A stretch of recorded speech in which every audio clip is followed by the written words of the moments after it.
Okay guys, it's me, it's Tycoon, coming back to you with another review. This is of Ahsoka episode 6. And now we're going to a place far, far away.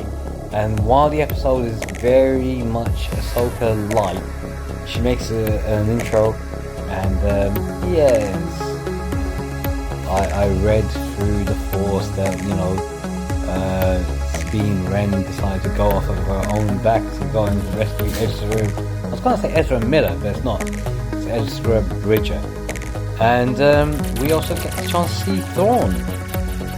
Finally, the man in blue. I'm not sure if this is supposed to be a massive, huge event. It's all being predicated and built around this guy and trying to stop him from coming back, and otherwise he'll take over the galaxy again. How? He's only got one ship. He's only got less than, 10,000 stormtroopers. Are you telling me that this guy is that much of a badass that he's going to take over the entire galaxy? The New Republic and all the rest of it. Unless you've actually got sleeper agents in the New Republic that are waiting for him to arrive so they can overthrow the Republic. And that could be the case, but this is, it's okay but convoluted at the same time. I think for me, this episode went into depth with Baylen. And he established the history of it more. He helped to bring about all the knowledge gaps that a casual fan would have with this. That's really a shame, because it's Ray Stevenson. This guy, phenomenal actor. There's no denying it. His passing is still hurting a lot of people, because in another life he was a Punisher as well. But he's done many things. And this was definitely someone who brought some gravitas to this series. I'm not taking away from Rosario Dawson. I know she can really act with chops out of this, but there was something about Ray Stevens who just brings something else to it. It feels like the next Jedi. The whole thing about Thrawn, I don't know. I'm failing to see what the threat really is with this guy.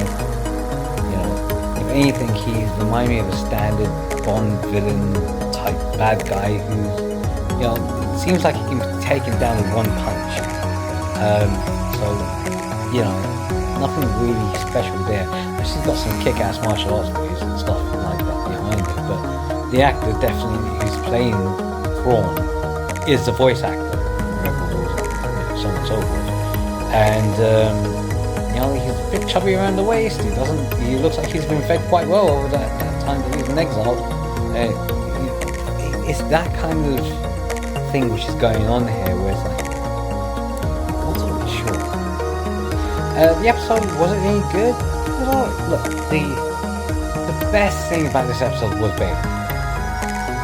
Ray Stevens, sure and simple, and just going into the past and bringing up, developing, and giving a really strong reason to watch the show. It's the character arc that he's developed. Going into the history leading up to why he decided to do things. You haven't quite got that with Ahsoka. Yeah, you did in the last episode, but haven't quite got that sort of, this is why I'm so stoic now kind of thing. Since the whole Rebels, because I never watched Rebels. So maybe that would help to bridge that sort of gap. Talking about bridge, you do get to see Ezra Bridger at the end, because Sabine Wren goes and sees him. She finds him magically with the help of a dog that somehow likes to.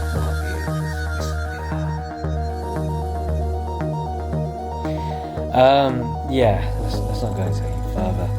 I mean, it was an okay episode. It's a filler episode. There's 2 more episodes left of this series. I fail to see what the menacing thing is about Thrawn. Even with the music, they're trying to make him into something that he's just not appearing to be.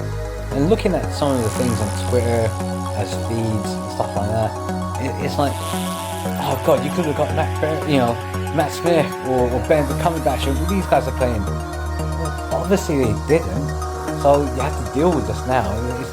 The character is here, but it's not the actor that I have the issue with. It is the build-up, you know, because you've had it in the Mandalorian. Sorry, you had it in the Mandalorian, where Ahsoka's bringing it out.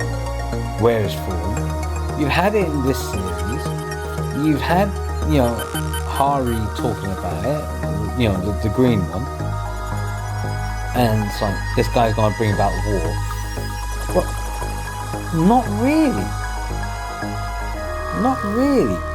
One ship is not gonna bring about war, and if it did, that's a weak fleet that you guys have got in the New Republic. You know, across the entire galaxy. I know I'm ranting now, but it's like, I'll admit, you know, the only thing that kept me watching this was Baylen. You know, and I think that is saying something. They basically you know, and this is now another rant. This is one of the things which is wrong with modern Hollywood at the moment. That you got a key character that you're selling on, and they become your side character.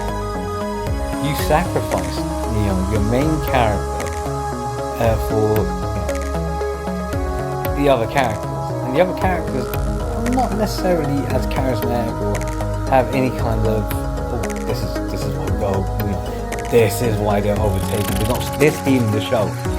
No, in this show, the show is being stolen by Ray Stevenson. Not even the Thrawn character, you know. It's just making no sense. You know, if you want to have a really badass villain, you've got to show why they're a badass villain, and you're not doing that. There's only 2 more episodes left, so then this suffering will be over. And on that note, guys, as always, if you made it this far, please let me know what you think in the comments. Give it a like, give me a follow, give me a subscribe. If you're watching this on TikTok or YouTube or Rumble or any of the other places now, wherever you're watching this, do it. You don't have to do that when you go back to school. So says